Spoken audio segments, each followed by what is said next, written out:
2016, to kind of just remind myself of the small ways that people show up to each other in every day. You know, small things that people contribute, small little acts of like love and solidarity that people offer each other in their daily lives that kind of seem to hold the world together sometimes. And also to remind myself of everything that we have to be thankful for in the spirit of protest and everything that protest has given us. And I was blessed to and honored to record this song with the legend that is Mavis Staples. Mavis Staples, who celebrates her 85th year on planet Earth this year, down here with us. We're very lucky to have her. As you know, Mavis and her family, these Staples singers, her brothers and sisters, her father, Pop Staples, they used to sing before speeches during the American Civil Rights Movement here in the 1960s. As I said earlier on, I come from Ireland. I'm not sure if there's anybody here with any Irish ancestry.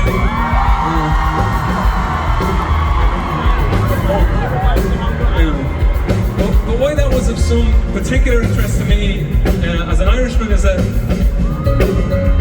civil rights movement that happened here in the 1960s, that Mavis was a part of and her family were a part of, that directly inspired and directly impacted the civil rights movement that happened very soon afterwards in Northern Ireland.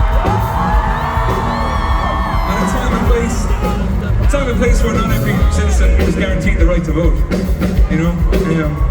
And it wasn't indirectly inspired by it was directly inspired by it. And the activists who were active in the Northern Irish Civil Rights Movement would say the very same. And I kind of wrote this song to remind myself of small ways that people contribute to each other's lives, and small things that we do for each other that oftentimes have a large distance, make a large difference, and oftentimes make a difference over large distances, you know. And I talk about those small acts of love and solidarity. Every single day of our lives, we're there for our family and friends, and we say, hey, I see what you're going through, I love you. I'm not going to abandon you in that, I'm here for you. What do you need? And oftentimes, sometimes the experiences of our loved ones and our family members, something that was maybe abstract to us and that we didn't experience, maybe it becomes real when we see it in the people that we love, just like it becomes real when it happens to us, you know.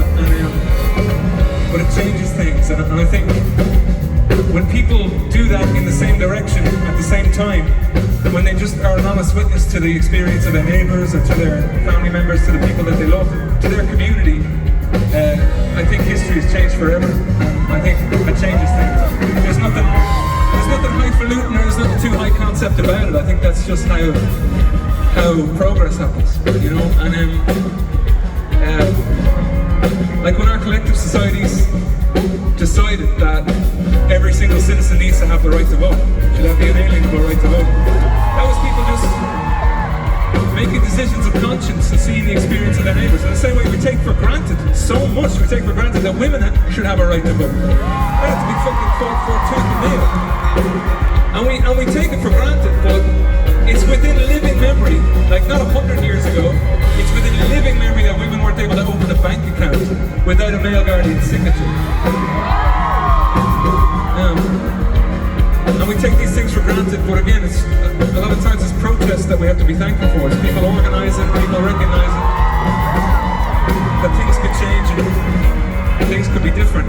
In the same way in our collective societies, we decided that women should have full reproductive rights and full control over their reproductive systems.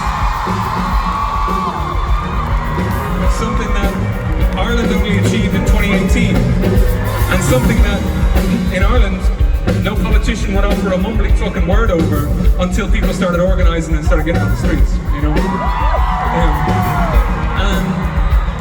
Or the fact that in our collective societies we decided that we would want our LGBTQ plus siblings to have the same rights as us.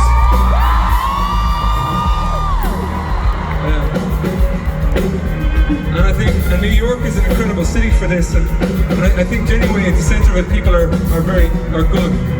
And I don't mind, I'll die on the hill believing them, that people at their centre of it, they want to live good lives, but they want good lives for other people also. I think people at the centre of it are good.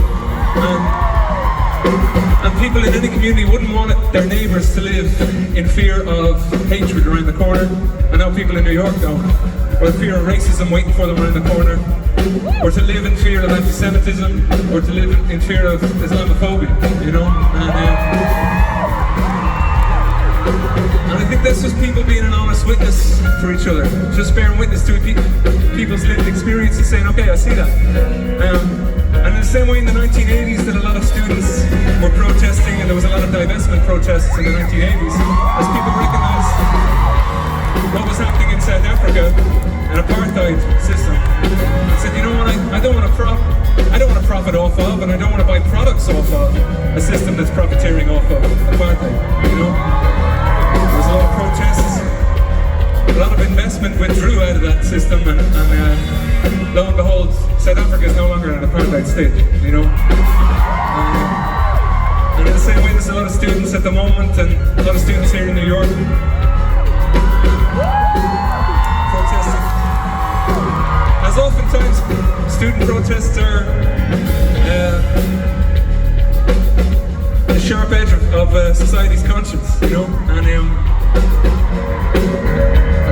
And saying that we don't want to see the type of violence that we're seeing on our TV screens. We wouldn't want to see that for anybody. The type of violence that we're seeing in the Middle East, the type of violence that we're seeing now in Gaza, the type of frankly genocidal violence that is full rampant right now, is not something we would want to see for anybody. We wouldn't want to see any human being on the planet live in fear of that type of violence, live with that violence visible. It doesn't matter if you're a Palestinian, if you're an Israeli citizen, wouldn't matter if you were in Sudan or in the Congo. And I think that's just that same honest witness and that same human compassion and that same human empathy that people show each other every day is what's active in those protests. And I would just say, if you feel moved to reach out to your democratic representation and to ask them to represent you in that empathy and in that compassion, I so strongly urge you to, and encourage you to. As I said, I come from Ireland, and Ireland has centuries, hundreds and hundreds of years of occupation, history of occupation and violence, sectarian violence. And that came to an end for the most part in the 1990s when two communities came together and said, you know what, a future of peace and a future of prosperity is better than what this is and what the past has been. And that was a peace agreement brokered in part by the American administration, Clinton administration at the time, and there was a huge amount of American citizens who were invested and showed their support for that peace agreement. You know? And as a result, I'm the net beneficiary of that. I grew up in a peaceful Ireland, and but there is an Irish revolutionary by the name of James Connolly who once wrote that there is no revolution that is complete without its poetical expression, just how it expresses itself poetically. And Mavis Staples, to me, has always embodied the poetical expression of a revolution of love, and a revolution of kindness, and a revolution of honest witness. I'm blessed to be touring with Alison Russell, who is, I believe, one of the great freedom singers of our generation, and she embodies that same poetical expression of a revolution of radical inclusion, radical love. And I just want to say thank you also to everybody here for letting me witness the kind of love and the kind of sweetness that I get to see every single night when I'm playing here in New York. So thank you, these things are powerful.